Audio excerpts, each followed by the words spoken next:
it gonna yell it? Or I think I heard say something oh, okay. very quietly though. All right. So anyway, I'll start over then, I guess. I can go back. Okay. So yeah, I'll be talking today about the depth of local realism. Leroy is going to talk about epistemics and a particular point model. So I'm going to first start off with describing what actually is locality. Then I'm going to go through Bell violation via CHSH inequalities. I'm going to do a little parable on contextuality and the Merman square.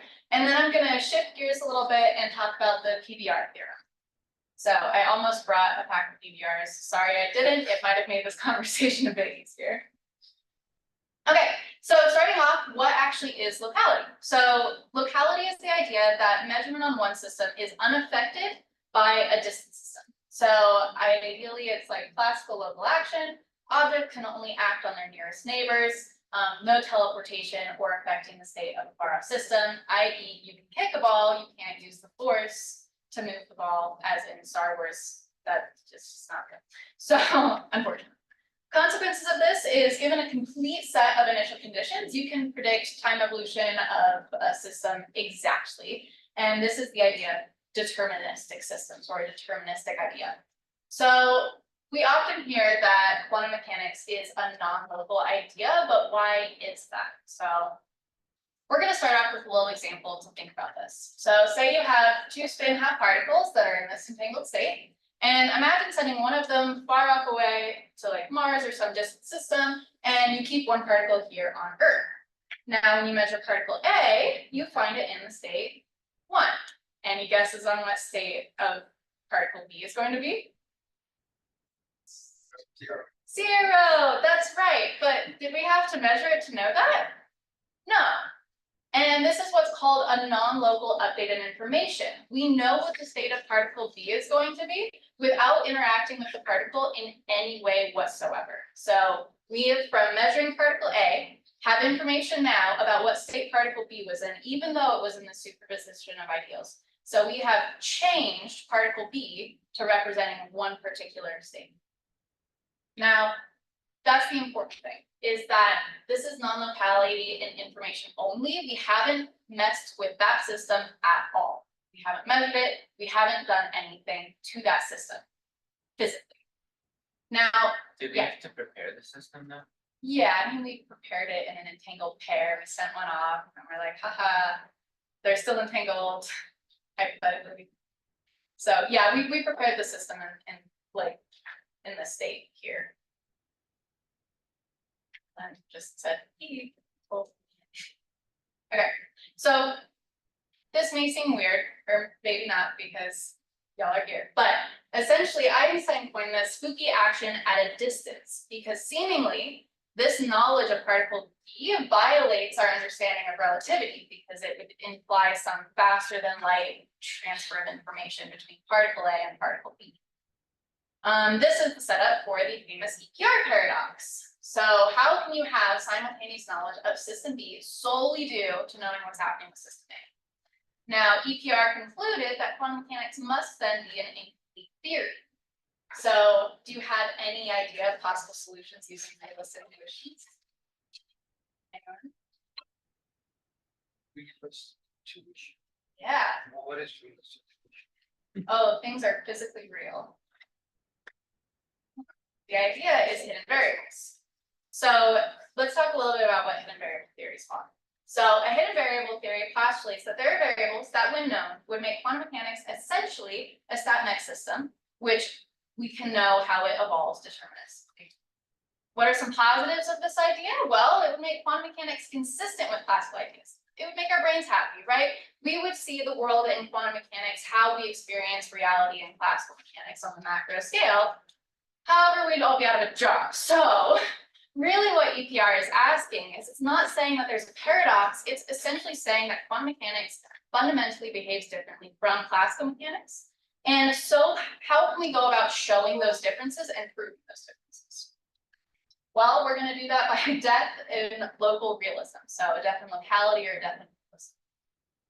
So, oh shoot, I forgot to mention that. Anyway, so we're gonna start with Bell and CHSH. So Bell in 1964 wrote his paper, and he made the first concrete paper disproving local hidden variables. Yes, there were other papers before that. However, written in his original paper, he says attempts to disprove locality have been examined elsewhere and found wanting. So he really wanted to make this a concrete idea that we cannot have locality in quantum mechanics.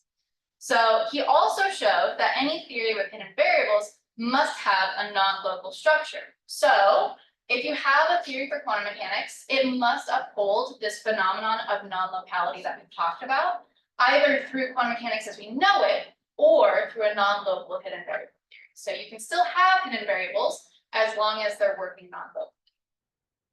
You need to preserve this weird spookiness idea. And then CHSH, or Clauser, Horn, Shimony, and Holt in 1969, really generalized Bell's findings to actually be applicable to experiments that we have today. So Bell did all of his mathematics thinking in an idealistic, experimental setup. CHSH really just went through and said, okay, we know that we can't have exactly perfect experiments. Can we have some wiggle room and still have the same conclusions? And yes. So they also derived the CHSH inequality that we use in a lot of different groups, one of which I'm going to show, which is represented as such. And so what we're going to do now is we're going to go through understanding what this inequality is through a proof showing that we have to have this non-local behavior via coloring. So we've all seen this before, so I'll kind of go a little quickly over what's happening. So we're going to look again at two entangled particles that are spatially separated. Particle 1 is going to be measured in two different bases, Q and R, and particle 2 in S and T. So thinking classically, let's just postulate what would happen if we required realism and locality in our system. So locality would mean that the outcomes of Q and R have no impact on S and T. These are two spatially located differently. They're separated. Don't worry about it. They cannot impact each other. Oh, good question. What does realism? Yeah, so that's sort of what we're going to go through right now. Realism is Q, R, S, and T can only take on values of plus and minus 1, which they're going to keep throughout the entire game. So once you figure out what value they take, that's what they have to have the whole time. Did that answer the question that popped up? Yeah, cool. What game? What's the game? Yeah. Oh, we're gonna try to violate inequality we come up with. Oh. Yeah, Because it's fun. because it's fun. Quantum mechanics is fun. It's all a game. It's okay. We don't actually know what's happening. So it's fine. So if we define the CHSH quantity, then we're gonna say that there's this quantity S, which is this value here. So let's go into what this value is. So classically, we can derive that this value has to equal plus or minus 2. Those are two different S's, right? S. Oh, yeah, sorry about that. Yes, different S's, big S and little S. Yeah, Do you write those formulas? yeah. That's really nice handwriting. Thank you very much. Okay, so we have, we're gonna call the big S or the CHSH quantity, which is gonna equal to plus or minus 2. I didn't even notice that. I didn't know twice. either, sorry. Until just now. An example of how we know that this is going to be plus or minus 2. Let's say we determined before this experiment is going on that Q is 1, R is -1, S is -1, and T is 1.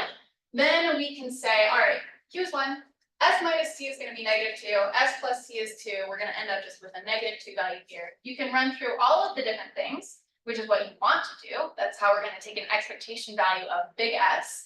And we're going to find that it has this inequality of less than or equal to 2. So this is a classical bound that is defined through this idea of local realism. And so let's see if we can beat it quantum mechanically. This is the game. We want to see if we can derive a quantum mechanics system that can beat this classically derived inequality.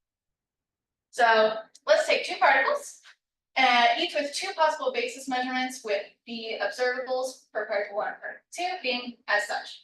Now, the two observables don't commute with each other, and I'm not gonna go into the details on why that matters, and I'm also not gonna go into a lot of the computational details because it would take a while. So the particles are entangled and prepared in this Bell state. So these are the observables, this is our Bell state. Now we want to find what the expectation value after many repetitions of this experiment are.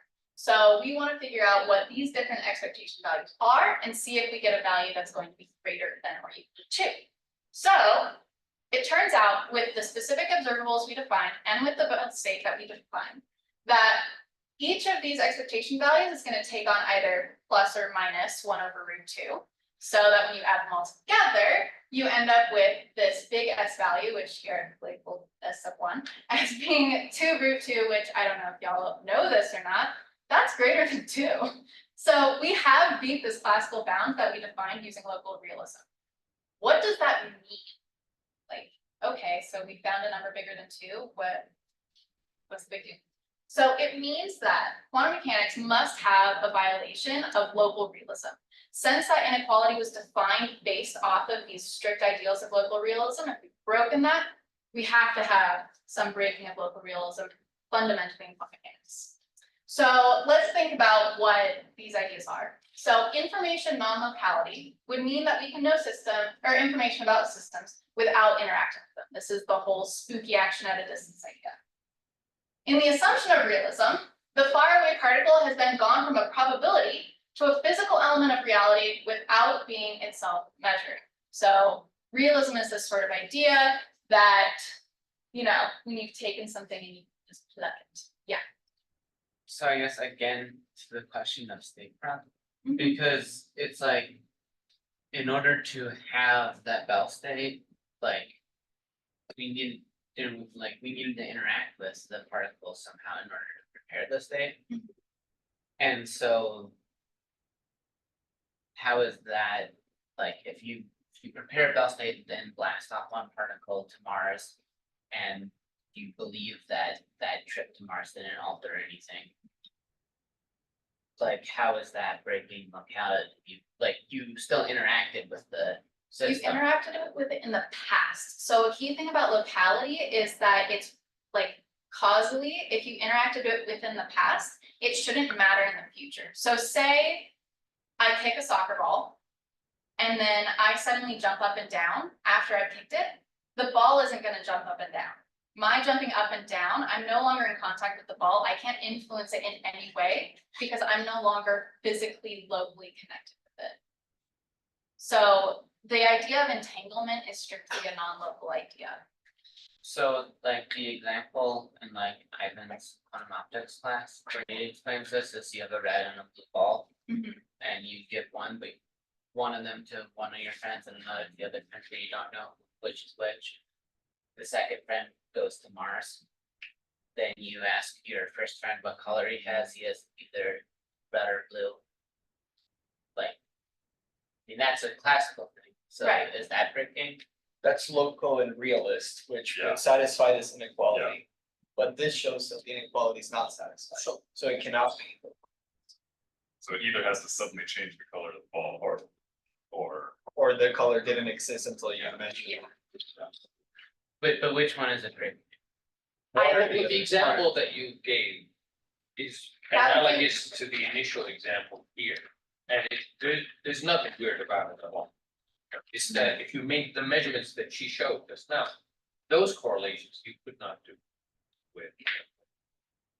Also, one more thing is, the person on Mars, if they measure it first, there's a 50-50 chance of them getting 0 or 1. But once the person on Earth measures it, that outcome is fixed. Whereas if it's balls, the outcome will never change.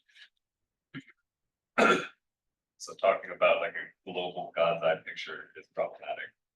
Potentially, if you want to talk about, well, I would say it's probably realist. Let's just say, oh, it's fine, it's not a problem.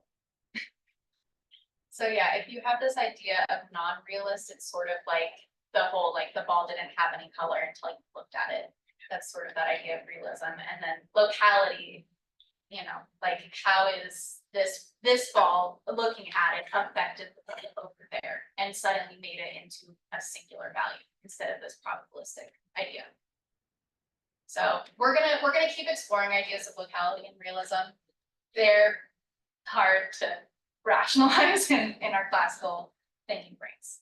So, okay, non-realism, when we measure, we are bringing quantity or object into existence. There's no underlying thing that we're finding.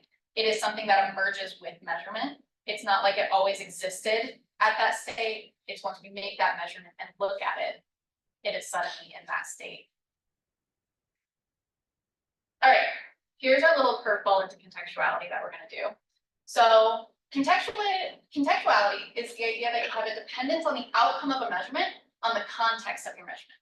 So whatever you measure is dependent on what's happening in the system that you're dealing with. A non-contextual system is a simultaneously determined outcomes without contradiction. This is a classical system, right? If you measure the temperature of the room, you can also measure the position of the room, and that doesn't really, those don't affect each other. You can go back and measure the temperature of the room, you're totally chill. This is the whole, superposition, or sorry, anyway, it's classical. So how does this relate to the idea of locality that we've been talking about? It seems like it's sort of like a weird addition, but it's this idea of locality without having to have a concept of distance. Now, when you're talking about locality, you're talking about a distance that's happening. Contextuality means that you can talk about this idea of non-local and local in a slightly different way, where you're not talking about anything to do with positions. You're just talking about how these two things relate to each other. So it's another way that a quantum system can have sort of like a non-local updated information. It's a way to study consistent assignments of value prior to measurement. So we're going to play another game here. We're going to play a game that is called the Merman square. So yeah, we're going to take a 3x3 grid or matrix, and I'm going to label the entries as such. And the idea is to fill in the matrix such that you get the maximum value for this expectation value.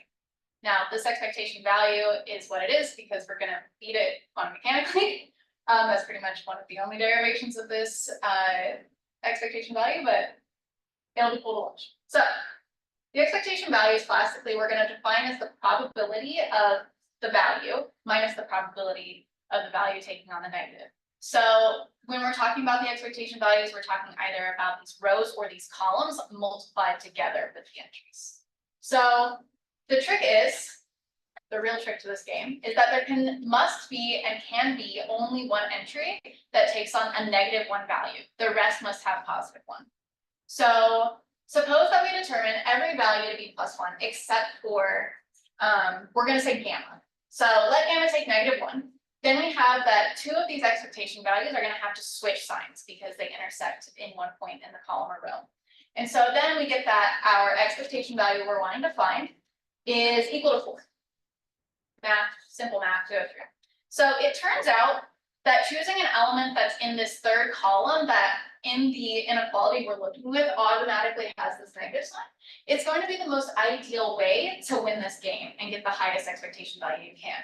So to kind of show that, let's choose a to take on negative value. We're going to swap the signs of those two expectation values and we end up with the value 0. So it turns out that classically we have this bound on the expectation value to being less than or equal to 4. So this is what we have to be quantum mechanical. All right, let's take a look. Let's define this Merman square instead of having these entries of A's and alphas and betas and give them operators. So now we're going to deal with this setup. And if you notice that each row and column commutes with each other, good. That's an important thing. We have to have this idea of commutation in different rows and columns. And then we can have that each column in each row has its own unique set of eigenvectors. And all of those eigenvectors are going to have plus or minus 1 as their eigenvalues. Now, these rows and columns are what we call contexts. So we're going to label them as such. And the context itself is the set of operators that is in the row and in the column. Now we're going to take the product of each operator in the context, which is we're getting towards our whole expectation value that we're wanting, and find that we get the identity or the negative identity for C2. Now, this makes it so that we all know that if you multiply a state on the identity, you're getting the state right back. So this is what we like to call state independent. So what do we get for our expectation value? So we have this set up here. And we can calculate this expectation simply as being 6. You're going to have 5 of these identities added together, subtracted one of them, but then subtracted one is our negative value that we love. So you end up with the expectation value of 6, the maximum that you could get. So we have this state independent value of 6, and we violated the classical bound. This implies that for the value assignment, there's a dependence on which context the operator you're assigning is in. The key part to this is when you're assigning the different values to the operators, you're doing so within the context itself, and you're leaving the rest of the values unknown. So there's more to this proof. If you're interested in it, there's a reference at the end that goes through. Very lovely. But let's talk about how we get contextuality from this idea. So the conclusion that the value assignment of plus or minus 1 must depend on which context the observable appears in is the phenomenon of quantum contextuality. So it would be natural to make a commutation here, as I mentioned, and it's in fact that if you have commuting observables, you have this joint measurability idea. So this is in fact the minimum requirement for the notion of context. So in order to find a context to use in contextuality, you have to have this idea of commutativity when you're dealing with ideal projective measurements, which is a little caveat. We're not going to go into any alternatives here, but yeah. So contextuality can be viewed from many different hats. The contextuality that I show here, and that's most widely used in QI that I can tell, is the Kogan-Specker contextuality. And this requirement of the -1 value in the Merman square actually comes with the framework of the Kogan-Specker contextuality itself, where if you have a set of true-false propositions, you have the requirements that QI and QJ in the set cannot both be true, and that QI through QJ or QD as the complete set cannot be simultaneously false. One must be true. So essentially, there is only one true value in the whole set of observables you can look at. Now, it's generalized to projectors as such. I won't really go into this, but it turns out those first requirements are the idea of orthogonality in our framework, and that second requirement is the idea of completeness in our framework. Now, you might be like, all right, so that's how you figure out what contexts are. Not all of your projectors and not all of your true-false propositions can be a part of a context. That's true. So any and all sets that satisfy these conditions satisfy and occupy a context. So any set of operators in which you can build these conditions, they're going to generate a context. If you're more interested in contextuality, because I'm going to switch up for a couple of minutes, I recommend reading the reference I leave by Boudreaux et al. Their paper on Kogan-Specker contextuality is really great, and they go into a lot of the different buildings on the framework. Okay. So yeah, we talked about contextuality because it's like this idea of having this quantum spookiness that's not related at all to distance. So it could be an easier framework to do some investigations into what quantum mechanics actually is and how it's kind of weird and different from classical mechanics. Okay, switching it up to PBR. I have a couple more minutes, right? Okay, cool. So let's talk about some different people, because Bell and CHSH are not the only people thinking about locality and realism, and this was actually taken on in 2012 by Seibert and Rudolph in PBR, and they take it kind of a step further, in my opinion. So they take on the question of what the quantum state actually is and what it would mean to be complete. So they argue that the quantum state must be ontic, meaning that it's a state of reality instead of epistemic, which is a state of knowledge. I'll go into what those means. So I think it's important to think about why do we care? Because this is something, I mean, we've been doing quantum mechanics for 100 years. Why do we need to know whether or not a quantum state is real or it's just our knowledge? Why does this matter? And I think it really comes down to the interpretation of what happens in measurement. So in an ontic or reality state, a measurement collapse is this mysterious process. In my opinion, this differs. This is a very subjective field. And the collapse of the wave function is shrouded in mystery for interpretation. What happens to the wave function? When exactly does the collapse happen? Is it the act of measurement itself? Is there something underlying going on? What is going on to this real state? In epistemic state, I don't think it's as mysterious. It's just this instantaneous phasing and updating of a probability distribution upon obtaining new information. So if you have this state of knowledge, all you're doing in measurement is updating what your knowledge is. You're updating your state of knowledge by quite literally obtaining a new piece of knowledge about the system. So it's very mathematically sound. There's not anything mysterious happening to reality itself in the process of measurement. So PBR in their paper argue specifically that the quantum state itself is ontic, or a state of reality, in the case that there is actually something real. Now, what does this mean? They show that if you have pure state and the assumption of realism, that the quantum state itself represents reality, not a probabilistic understanding or knowledge of reality. So what would be the next steps understanding that, okay, in these assumptions, the state is ontic? What does that mean? Well, we need to think about actually what happens in measurement. Is it a true collapse or an objective collapse where some part of your real system is suddenly just gone forever? Or is it possibly every action or every single event occurs that is in like many worlds interpretation? Or are there other ways that we can interpret what actually happens to this real object after measurement and measurement collapse?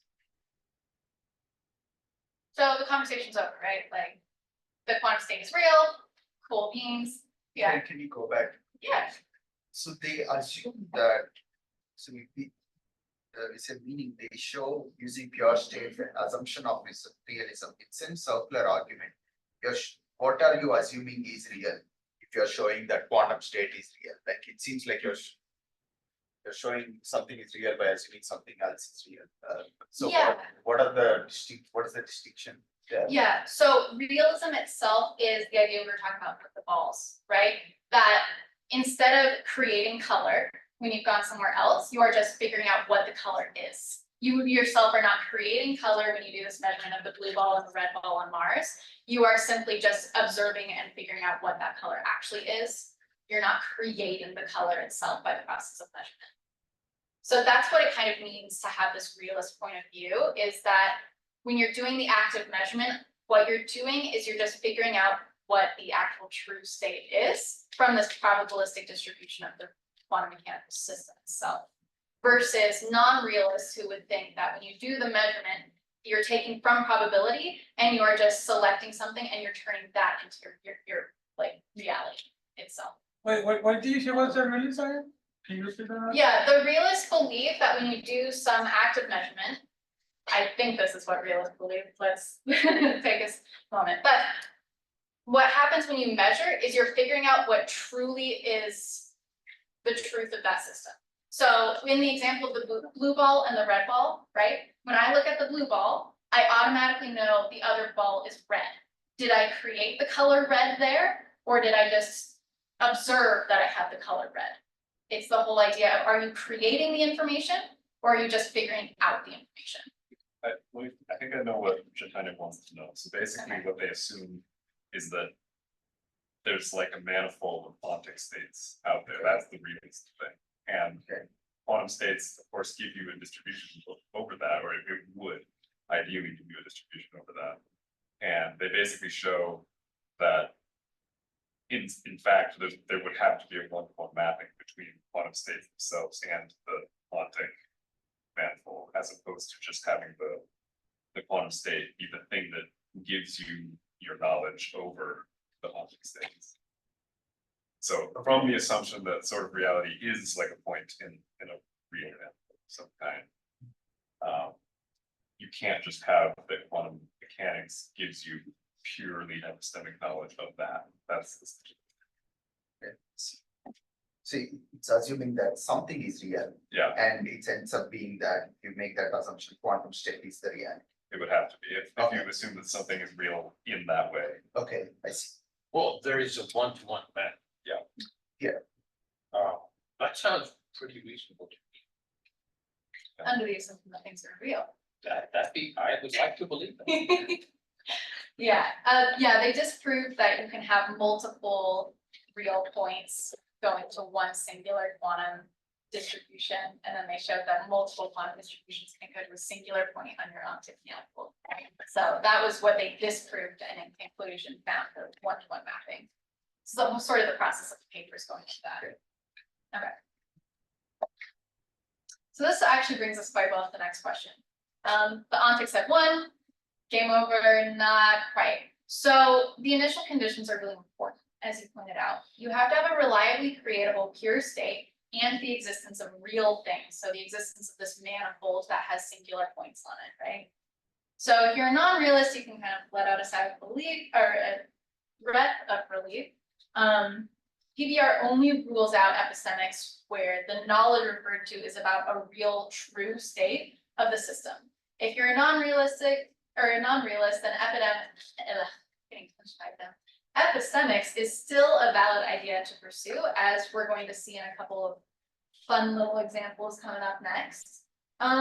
Yeah, so in the world of these physics and very philosophical ideas of what is reality mean to us, there's a lot of toy models to play with, and a lot of ways that if you don't think that things are truly 100% real or truly 100% epistemic, there is a way to sort of mess around and still derive a lot of interesting qualities about quantum mechanics. So I just wanted to leave off with this quote. I'm not going to read it out loud. You can take a picture, read it, do whatever you'd like with it. But yeah, that's all I've got. Any questions? Well, they break.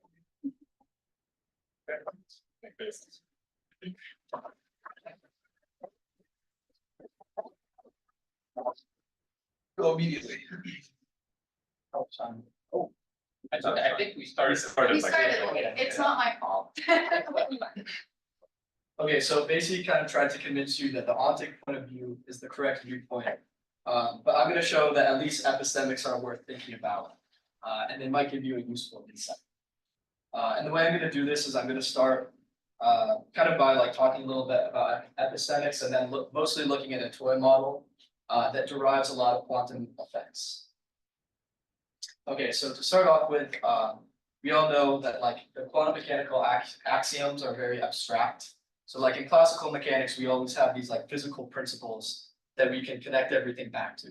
But in quantum mechanics, it's all like very mathematical. Like, quantum states are density matrices in a Hilbert space, and the measurements are like POVMs. So it's naturally like the first time you see this, you're like, okay, what is going on? How can I connect this back to physical principles? Is it possible to derive this through like some kind of physical principle? And so you need like a strategy to kind of like get the physical principles. And one strategy to do this is to kind of like distill out the information theoretic ideas from the physical principles. And then hopefully you'll be left with something that's like pure physics, no information theory. And from that pure physics, maybe it will be more obvious to like how you should proceed. Okay, so basically went into it, but I'll just say it again. Ontic state is a state of reality, and an epistemic state is a state of knowledge. So like in classical mechanics, you can think of this. Ontic state is like a point in phase space where you know the exact position and momentum of the particle, whereas epistemic state is like a probability distribution of the phase space where you have like it's like conditioned on your knowledge of what is going. So historically, many quantum mechanics interpretations have taken like the quantum state to be an ontic state, kind of like Basie how Basie was said. But more recently, or I guess in the last like 20 years, if you consider that recent, the epistemic interpretation has led to like progress in okay, so why would you look at epistemics? Well, an ontic proponent might say that quantum mechanics isn't really mysterious, that all you have to do is like abandon preconceived notions of reality. And then you just look at the math and it's like, oh, well, obviously that's how it is. But usually we wouldn't like to just like accept the math. We want a conceptual understanding. Like we want to derive this from, we want it to make sense conceptually. And so this is where epistemics come in. As I'll show in the toy model, a lot of these mysterious qualities of quantum mechanics are like naturally, they emerge naturally in this toy model. And so that maybe makes you think like, okay, epistemics are worth looking at. Okay, so yeah, let's get into the toy model. Interesting. Okay, so basically the whole idea of the toy model is that it's derived from this thing called the knowledge balance principle, which is basically that if you have an epistemic state where you have maximal knowledge over the quantum system, that is, that state of maximum knowledge is not a state of complete knowledge. And I'll get more into what that means, but in particular, it says that in this state of maximal knowledge, the amount of knowledge you have over the system, about the system is equal to the amount of knowledge you don't have about the system.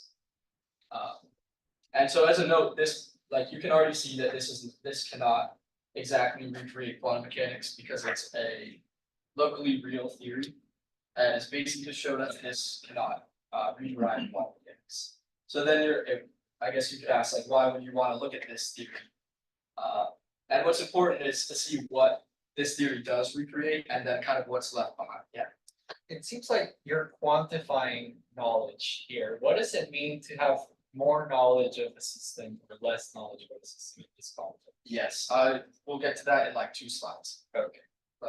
And then if you still have a question there.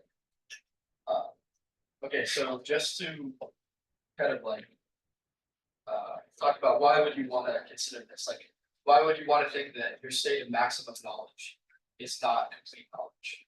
And to look at that, to kind of motivate that, you can look at classical fluidal mechanics, where states of incomplete knowledge have kind of similar behavior to quantum states, in that they have like there's stuff like no cloning, impossibility of discriminating states with certain keys, and even some features of entanglement. So that makes you think like maybe there would be a better analogy between classical physics and quantum physics if you assume that complete knowledge was not like never achieved. So maximal knowledge is incomplete knowledge. Right, so yeah, just to say it again, the knowledge balance principle, which is like the foundation of this whole thing, is that the state of the maximum knowledge, the information about the system is equal size to the information that you lack. Wait, what, why? That's like How is that related to quantum mechanics?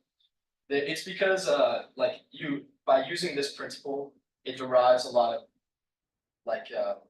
features. I wouldn't say there's like a good intuition of why. So it's an axiom. Yeah, it's an axiom. Is this kind of like when you measure the angular momentum and you measure the total angular momentum? You have like knowledge of the system, and but you try to measure another thing, but then it collapses. Like you don't, have that. I'm not Maximum exactly sure knowledge? how it would correspond. I mean, this is a toy, that's why they call it a toy. Yeah, this is the axiom. And maybe once I get into the toy model, it will become a little more clear, like the fact that you have to have equal size in the knowledge and ignorance, that basically like makes a bunch of the behavior emerge.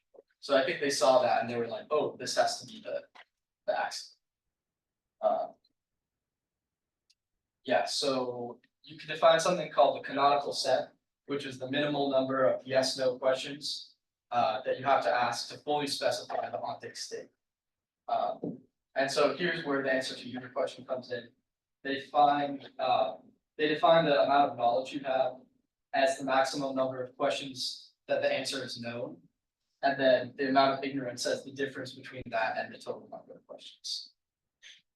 Does that answer? That makes more sense. Yeah, it becomes very visual and okay, I'll understand.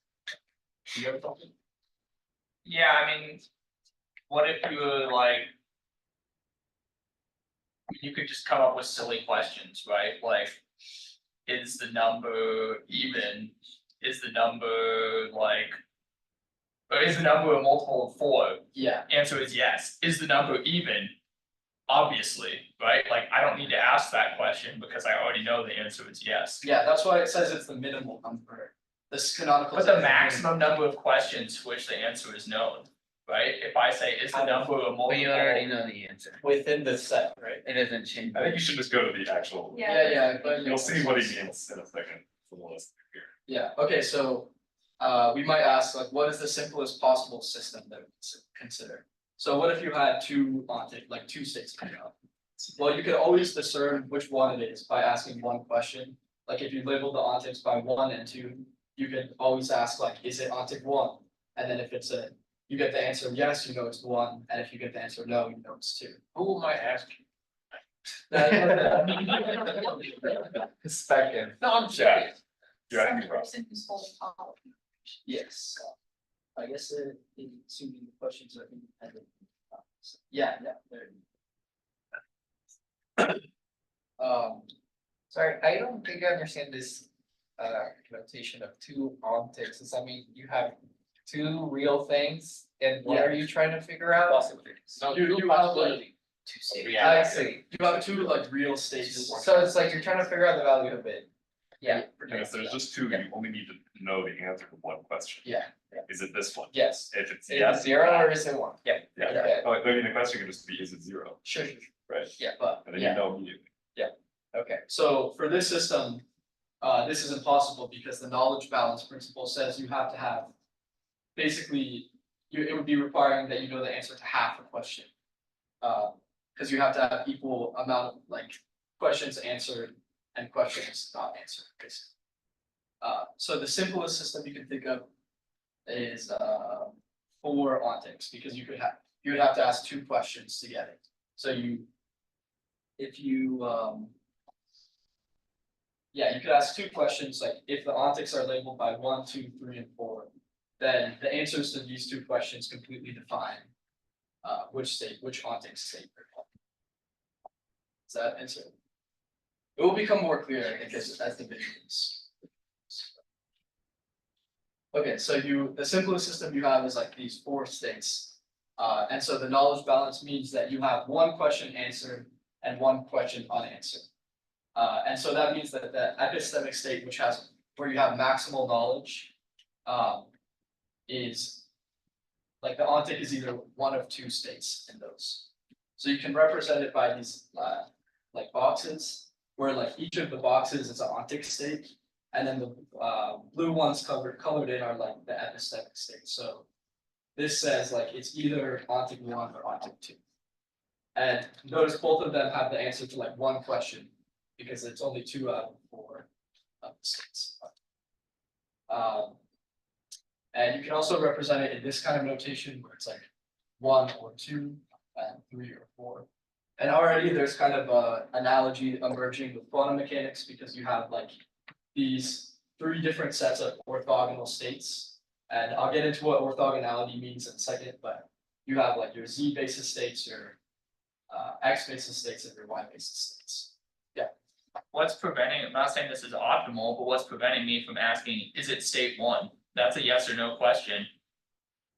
Well, I guess it's assuming that like you can never know the exact ontic. You always have to have like some uncertainty in what it is. That's like from the knowledge balance principle, you can only know the answer to like half the questions. But I guess if you did that, then your canonical set would be like, is it 1? Is it 2? Is it 3? Is it 4?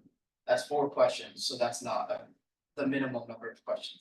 Sure, it didn't sound like there were restrictions on what questions you could ask, but clearly there are, I think, right? I mean, yeah, I think otherwise there's I like could an ask, is implicit it 1? assumption that you can't ask questions where it like reveals the exact state of the ontic, because that's not really. Sorry, I have a different question, not about so, okay, knowledge balance was when you have as much knowledge as you have ignorance. Does that mean that, say, I can distinguish what half of these ontics there really is? Like if I know, oh, it's definitely one of these 4, is that? If you know it's one of those 4, then that actually corresponds to knowing the answer to none of the questions, because you know it, like you have no information about the system. Oh, sorry, I meant. Wait. In this one, it's like you know the answer to one of the questions. So the White question- means you know. Sorry. So white boxes means you know. No, blue boxes means that's what. So I know everything when it's a mixed state. Or I guess it's not like what you know. It's more these are the possible ontics that it could be. Oh, I see. Yeah. So this one would correspond to knowing the answer to like, is it either 1 or 2 or 3 or 4? That's like one question you could ask, and the answer would be, well, it's 1 or 2. So but then you couldn't ask another question that like narrows it down. Okay.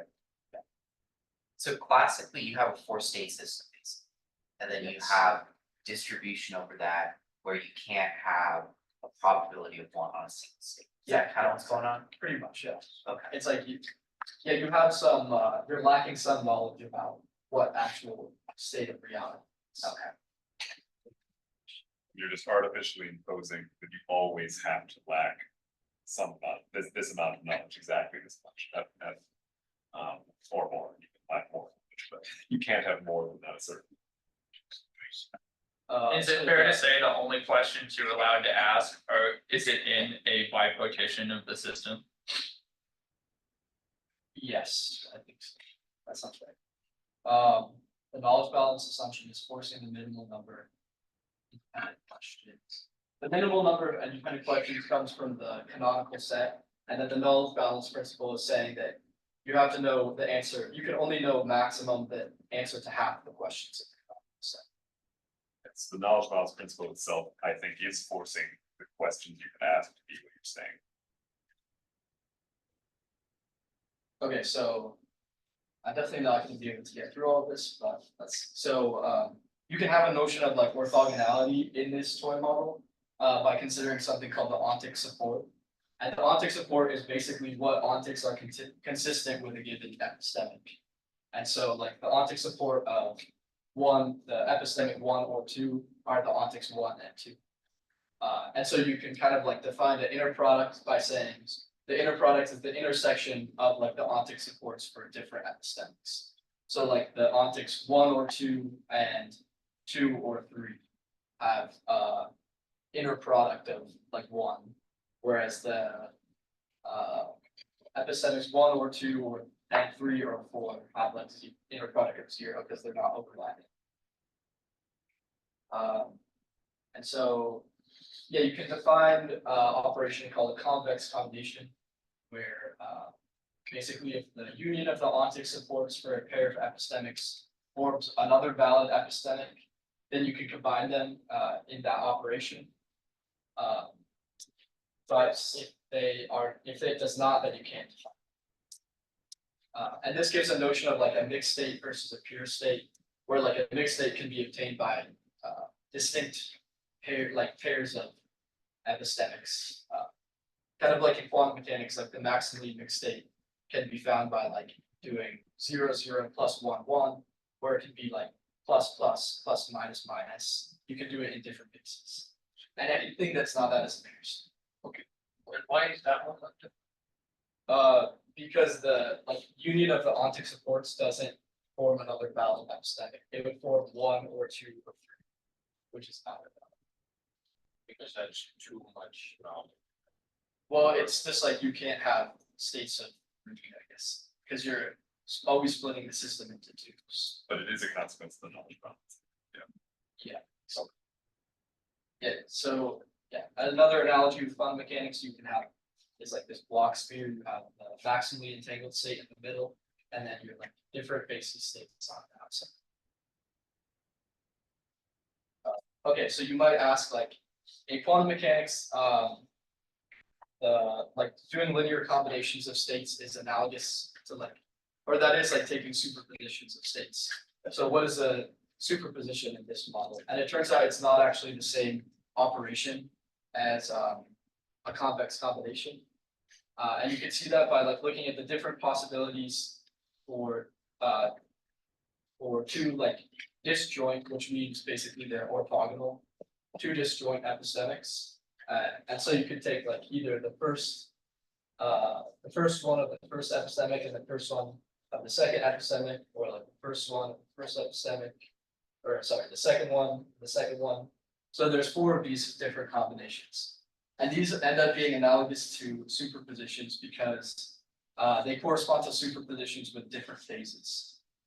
With equal weights on both of the terms, but a different relative phase on the second term.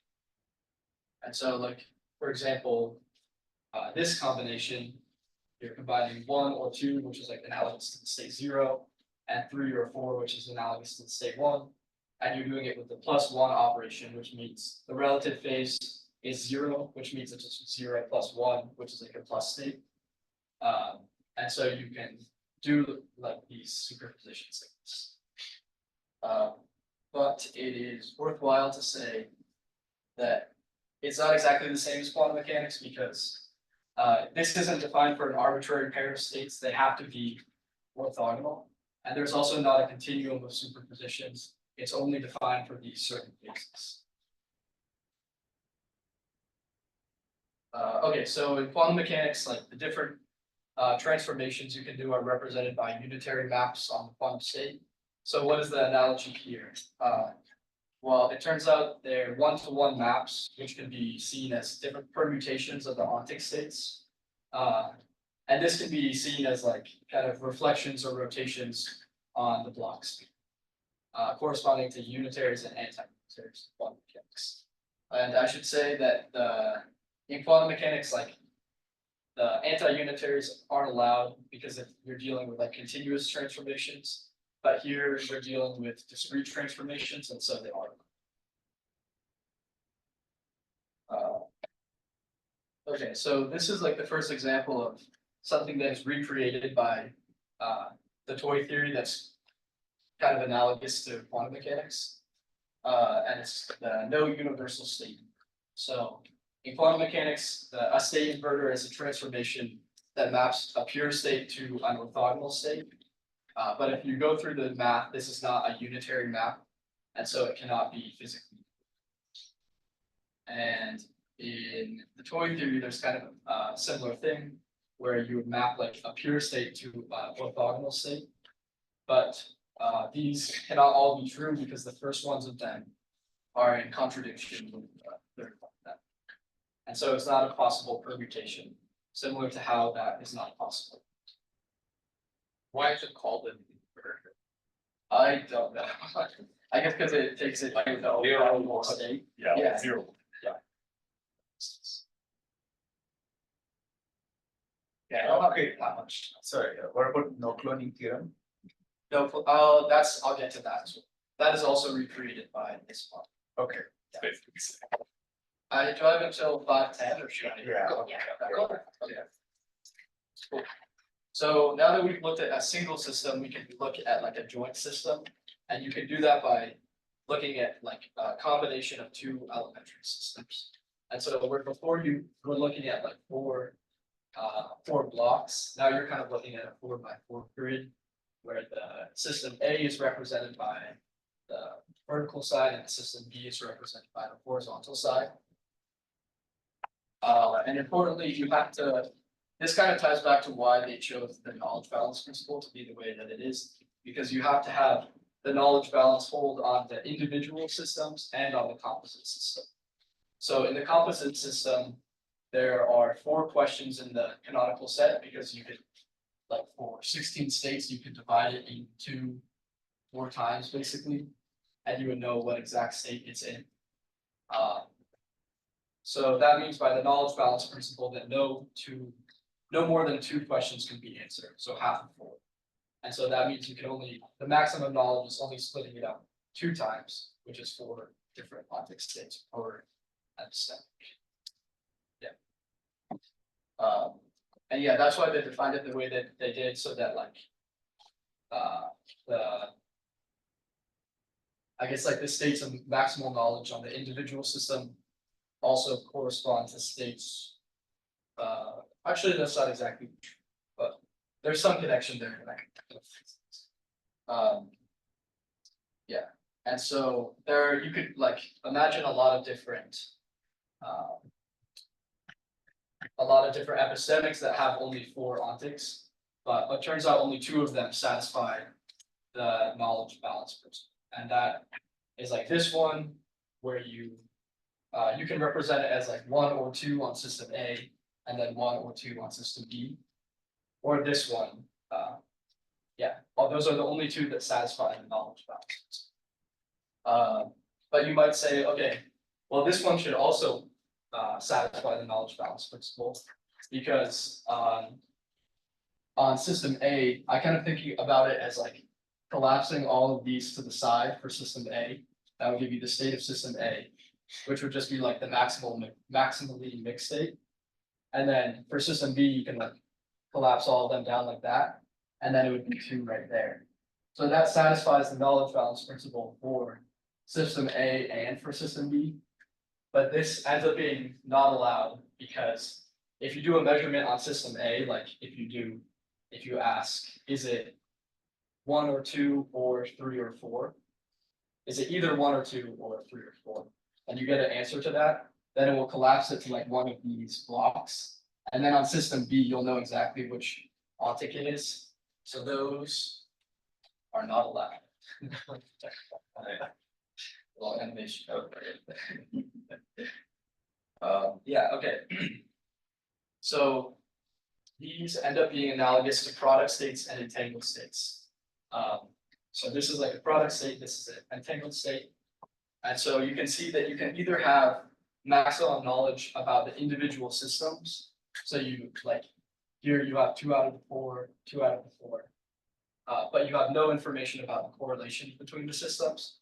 Or you can have no information about the individual systems, right? Like if you collapse it over up or sideways and down, it's both the maximally mixed state, but you have all the information about the correlation between the systems. So a product state can be represented like this. You can see it's kind of similar to quantum mechanics where you can like separate it out into the, I guess the marginals on the two different systems. And you can expand it out like that. And then if you do a measurement on system A, so if you ask like, is it 1 or 3 or 2 or 4, and you get the answer 1 or 3, then it only updates system A, it doesn't update system B. So they're like disconnected, so hence the product state. For the entangled state, you can't separate it into the form, the product form like there, it has to be entangled like that. And if you look at the marginal for each subsystem, it's always the maximally mixed state. Similar to how in quantum mechanics, if you have a maximally entangled state, if you take the partial trace, it always gives the maximally mixed state. And now if you do a measurement and you get like a certain outcome for system A, well, you don't know anything about system A, but you do know everything about the correlation between A and B. And so if you get 1 or 3 on system A, then you know that system B also has to be in 1 or 3. And so it collapses into this product state, similar to quantum mechanics. Okay, yeah, so finally the no cloning. So the no cloning theorem in quantum mechanics, you want kind of this operation where you're cloning a state, an arbitrary state onto another state for any kind of arbitrary state. So the proof that this is wrong is you assume that the arbitrary state is either the state 1 or the state plus, and then you would want these individual mappings. But the overlap of the initial states does not map the overlap, does not match the overlap of the final states, and so this cannot be a unitary map, cannot be implemented by quantum mechanics. There's like a basically identical thing in the toy theory, which is you want to map this epistemic at an arbitrary state or some initial state to 2 copies of the initial epistemic. So you can assume that this is either one of 2 epistemics, and actually this is exactly identical to saying it's either 1 or it's plus. Then you would want to do these mappings. But if you look at the overlaps, the initial overlaps, so this one is 3 or 4 and 1 or 2. And then this one is the 1 or 3 and 1 or 2.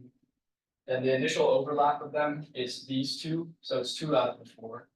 But the final overlap after the transformation is only 1 out of the 4. So this is actually like exactly analogous to 1/2 and 1/4. It's 2 out of 4 and 1 out of 4. And the reason why no cloning holds in the toy model is because permutations can only change the places where the epistemics overlap. They cannot change the number of places where they overlap. And so it's similar to how the unitary map cannot, it preserves inner product. Permutation preserves the number of places where they overlap. I'll make it first. So there are a lot of other things that the toy model recreates, like teleportation. Yeah, if you're interested, I highly recommend going to read the paper. But there's a couple important things that it fails on. Probably the most important is contextuality and Bell violations, Bell inequality violations. Like we said before, the toy theory is a locally real theory and non-contextual. So it's like bound to violate these, it's bound to fail on this side. Yeah, so the Kogan-Specker and Bell theorems prove that this cannot recreate quantum mechanics. So we're led to believe maybe the nature of the ontic states in quantum mechanics is different than it is in this toy theory. So it's there's like something strange going on. Another important difference is there's no continuum of states or measurements or transformations like there is in quantum mechanics. Like you only have these distinct different things. If you did want a continuum of states, that would require a continuum of ontic states. But if the knowledge balance principle would imply that doing that, you can encode an infinite number of bits. So that's obviously not a physical. And then also, like I said before, the convex combination and superposition are different operations, unlike quantum mechanics, and they're not defined for any arbitrary pair. So, Can you go to the previous slide? So is there some notion of, so I wanna know more about the knowledge balance on the continuum states. Is there some notion of topology that you can use to create a knowledge balance condition for continuum of states? Maybe this question is too big, but. maybe John. I don't think so, because a continuum of ontics would mean the canonical set is infinite. Like you would have to divide it infinitely many times to get the exact knowledge. And so that would imply that like the state of maximal knowledge also has infinite, like you know the answer to an infinite number of questions. Yeah, exactly, but like there's people still can compare infinite number sets and say one is bigger than the other and stuff Yeah. like that. So I'm asking if something can be done of sort of that sort. I don't know of anyone actually doing anything. Okay. Continue, but this has been generalized in speech space. I mean, this is Yeah, like, that's what not to a it's, continuum, but to more advanced things. Okay. yeah, that's what you'll hear about next week. So hopefully this has been a good introduction to. I just have a question on like, maybe you'll get to this in the keyboard, but is the takeaway here that reality is not like, we're being simulated by some higher being such that we can only know, like reality up to some like alternatives, like, either this or that. And this says like, it's not gonna be. Yes. I think the point is like that both the ontics point of view and the epistemics point of view have like, ways that they are good, like ways that they create quantum mechanics, and then ways where they completely like are wrong. So you have to have some like some combination. I mean, Speckins is just playing the idea that the maximal amount of information you can have is not the complete information, i.e. of semantic state. And that hypothesis gets you analogies of a ton of things in quantum mechanics, which makes you think, gee, probably those things in quantum mechanics have something to do with my knowledge. Maybe not entirely my knowledge, but at least it's something about that, right? I shouldn't just blindly say the quantum state is my elementary reality and not ask any further questions about it. Nice.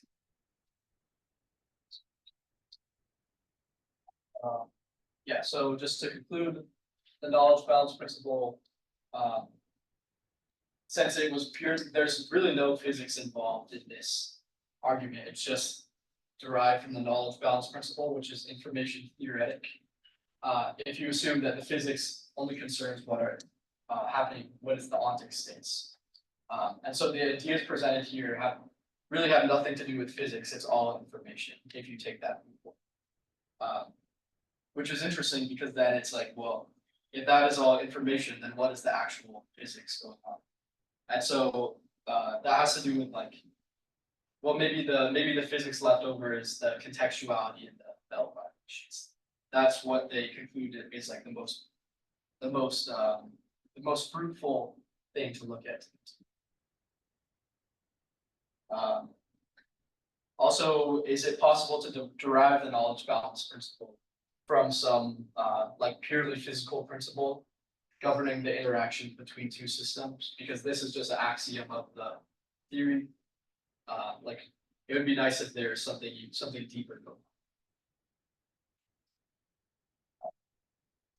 Also, if the quantum states are really like states of knowledge rather than states of reality, then what are the states of reality?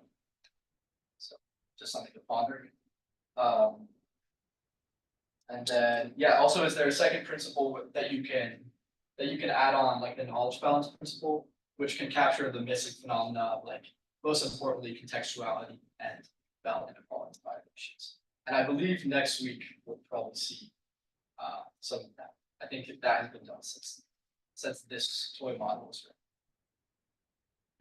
written. But I guess just to conclude, like this whole idea shows that, or this whole toy model shows that like the distillation of information theoretic ideas from pure physics and quantum mechanics is possible, and it's worth looking into for further research. So yeah, thank you.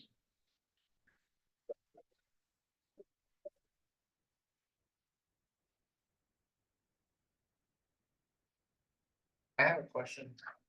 Yeah, did they talk at all about, is the 50% for the knowledge balance special, or can you have